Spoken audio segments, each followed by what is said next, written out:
ಮಹದೇವಪ್ಪನ ಹೊಗಳವರು ಜಾತಕ್ಕಾಗಿ ಅವತಾರ ತಗೊಂಡಿದ್ರು ಅನ್ನೋದನ್ನು ಇಲ್ಲಿವರೆಗೆ ಪೂಜ್ಯರೆಲ್ಲರೂ ಹೇಳಿದ್ದಾರೆ. ನಿಜಗುಣರ ಹಾಗೂ ಸರ್ಪಭೂಷಣ ಶಿವಯೋಗಿಗಳ ಅಷ್ಟೇ ಅಲ್ಲ, ಪುರಂದರದಾಸರ ಇನ್ನೂ ಅನೇಕ ಸಾಹಿತ್ಯ. ಆದರೆ ಲೋಕದವರು ಈಗ ಬರೆದವರು ಹಾಡಲಿಲ್ಲ ಅವರು. ಮತ್ತೆ ಯಾರು ಬರೆದವರನ್ನ ಹಾಡಿರ ಅಂದ್ರೆ ಯಾರು ದೇವರನ್ನು ಹೊಳ್ಯಾರ, ಯಾರು ತತ್ವವೇತ್ತವನ್ನು ತಿಳಿಸ್ಯಾರ, ಅವರ ಪದಗಳನ್ನು ಅಷ್ಟ ಹಾಡಿದ್ರಲ್ಲದೆ ಈ ಲೋಕದವರನ್ನು ಹೊಗಳುವ ಹಾಡು ಹಾಡಲೇ ಇಲ್ಲ ತಮ್ಮ ಜೀವನದಲ್ಲಿ. ಅದರ ಕಾರಣ ಅವರು ತಮ್ಮನ್ನು ಅಧ್ಯಾತ್ಮಕ್ಕಾಗಿ ಅರ್ಪಿಸಿಕೊಂಡವರು ಅನ್ನುವುದು ಇದರಿಂದ ವೇದ್ಯ ಆಗ್ತದೆ. ಇಲ್ಲಿ ಏನು ಗಳಿಸಿದ್ರು ಕೂಡ ಬಿಟ್ಟು ಹೋಗೋದು, ಏನೂ ತಗೊಂಡು ಹೋಗುವುದಿಲ್ಲ. ಇನ್ನೊಬ್ಬರನ್ನ ಹಾಡಿ ಹೊಗಳಿ ಧನ ಸಂಗ್ರಹ ಮಾಡುವುದು ಅವರ ಜೀವನದಲ್ಲಿ ಹೆಜ್ಜೆ ಇಡಲಿಲ್ಲ. ಇದನ್ನು ಅವರು ಕಾಪಾಡಿಕೊಂಡು ಬಂದರು. ಧರೆಗಳು ಅತ್ಯಧಿಕವೇನಿಪ ಶಾಂತಿ ಮತವನ್ನು ಅಂತ ಕೇಳ್ತಾರೆ ಶ್ರೀಮನ್ ನಿಜಗುಣ ಶಿವಯೋಗಿಗಳು. ಬೇಡವೇನೋ ಅಥವಾ ನಿಮ್ಮನು ಅನ್ನುವ ಪದ್ಯದಲ್ಲಿ ಧರೆಗಳು ಅತ್ಯಧಿಕವೇನಿಪ ಶಾಂತಿ ಮತವನ್ನು. ಧರೆಯಲ್ಲಿ, ಈ ಭೂಮಿಯಲ್ಲಿ ಅತ್ಯಧಿಕವೇನಿಪ ಶಾಂತಿ ಮತವನ್ನು. ಕ್ಷಣಿಕ ಶಾಂತಿ ಸಿಗಬಹುದು, ಆದರೆ ಒಮ್ಮೆ ಪ್ರಾಪ್ತ ಆಗಿರುವಂತಹ ಶಾಂತಿ ನಾಶ ಆಗದೇ ಇರುವಂತಹ ಮತ ಯಾವುದಾದರೂ ಇದ್ದರೆ ಅದು ಅದ್ವೈತ ಸಿದ್ಧಾಂತ. ಅದ್ವೈತ ಸಿದ್ಧಾಂತದಲ್ಲಿ ಯಾಕೆ ಶಾಂತಿ ಇದೆ? ಅದ್ವೈತ ಸಿದ್ಧಾಂತಕ್ಕಿಂತಲೂ ಭಿನ್ನವಾದ ಸಿದ್ಧಾಂತಗಳಲ್ಲಿ ಶಾಂತಿ ಇಲ್ಲ. ಯಾಕೆ? ಎರಡು ಮಾತು ಚರ್ಚೆ ಮಾಡ್ತೇನೆ, ಮತ್ತೇನಿಲ್ಲ. ಅದ್ವೈತ ಸಿದ್ಧಾಂತದಲ್ಲಿ ಯಾಕೆ ಶಾಂತಿ ಇದೆ ಅಂದ್ರೆ, ಎಲ್ಲರಲ್ಲಿ ತನ್ನಲ್ಲಿ ಎಲ್ಲರನ್ನು ನೋಡುವುದೇ ಅದ್ವೈತ ಸಿದ್ಧಾಂತ. ಎಲ್ಲರಲ್ಲಿಯೂ ತನ್ನಲ್ಲಿಯೇ ಎಲ್ಲರನ್ನು ನೋಡುವುದು ಅದ್ವೈತ ಸಿದ್ಧಾಂತ. ಸಕಲ ಉಪನಿಷತ್ತುಗಳು ಇದನ್ನೇ ಹೇಳುತ್ತವೆ ಅಲ್ಲದೆ ಬೇರೆ ಏನು ಹೇಳುವುದಿಲ್ಲ. ಸಕಲ ಉಪನಿಷತ್ತುಗಳ ತಾತ್ಪರ್ಯ ಏನು ಅಂದ್ರೆ ಜೀವ ಬ್ರಹ್ಮರ ಅಭೇದವೇ ತಾತ್ಪರ್ಯ. ಜೀವ ಬ್ರಹ್ಮರ ಅಭೇದ. ಉದಾಹರಣೆಗೆ ನಿದ್ರಾ ಅವಸ್ಥೆಯಲ್ಲಿ ನಾವು ಎಷ್ಟು ಜನ ಇರ್ತೇವೆ ಅಂತ ಕೇಳ್ತೇನೆ ನಿದ್ರಾ ಮಾಡೋರ್ನಟ.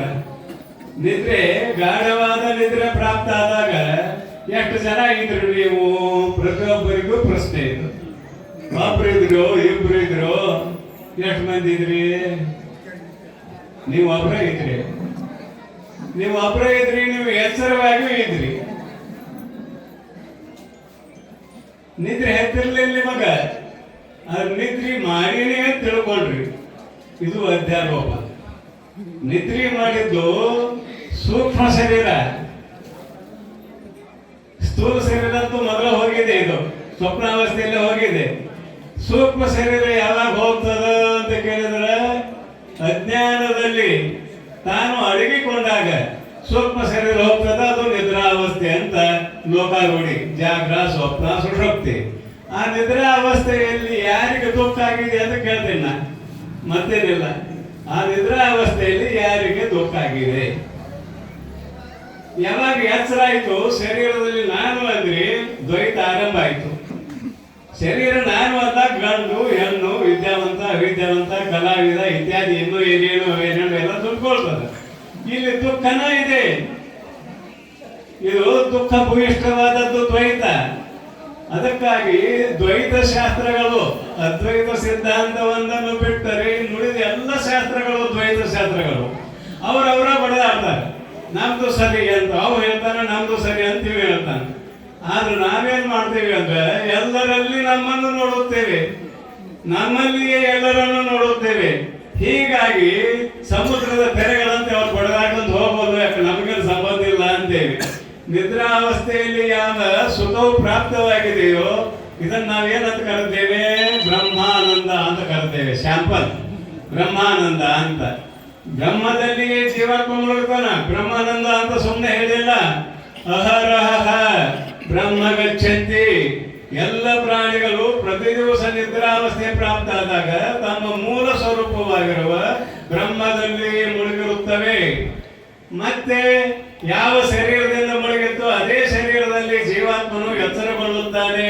ಇದಕ್ಕೆ ಶಾಸ್ತ್ರ ಇದೆ, ಬಹಳಷ್ಟು ವಿಸ್ತಾರವಾದ ಶಾಸ್ತ್ರ ಇದೆ. ಇಲ್ಲಿ ಶಾಸ್ತ್ರ ಅಷ್ಟು ಅಗಲು ಮಾಡ್ಲಿಕ್ಕೆ ಆಗೋದಿಲ್ಲ. ಅಹರಹ ಬ್ರಹ್ಮ ಗಚ್ಚಂತಿ, ಇದು ಉಪನಿಷತ್ ವಾಕ್ಯ.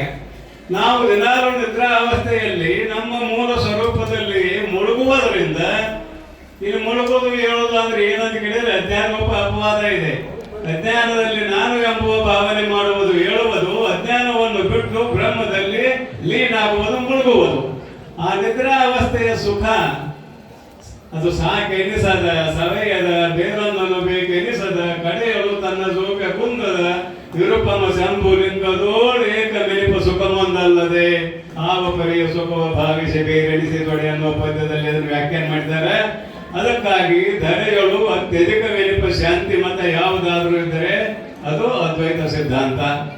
ನಿಜಗೊಂದ ಶಿವಯೋಗಿಗಳವರ ಶಾಸ್ತ್ರ ಆಗಿರಲಿ, ಸಪ್ಪಣ್ಣಾಚಾರ್ಯರ ಶಾಸ್ತ್ರ ಆಗಿರಲಿ, ನಮ್ಮ ಕನ್ನಡದ ವೇದಗಳು ಇಲ್ಲಿ ಬಹಳಷ್ಟು ವ್ಯವಸ್ಥಿತವಾಗಿ ಗ್ರಂಥಗಳನ್ನು ಅವಲೋಕನೆ ಮಾಡಿದಾಗ ಶ್ರೀಮನ್ ನಿಜಗುಣ ಶಿವಯೋಗಿಗಳವರ ಶಾಸ್ತ್ರಕ್ಕಿಂತಲೂ ಸರ್ಪಭೂಷಣ ಶಿವಯೋಗಿಗಳ ಶಾಸ್ತ್ರ ಸ್ವಲ್ಪ ಶಿಥಿಲಾಯಿತು.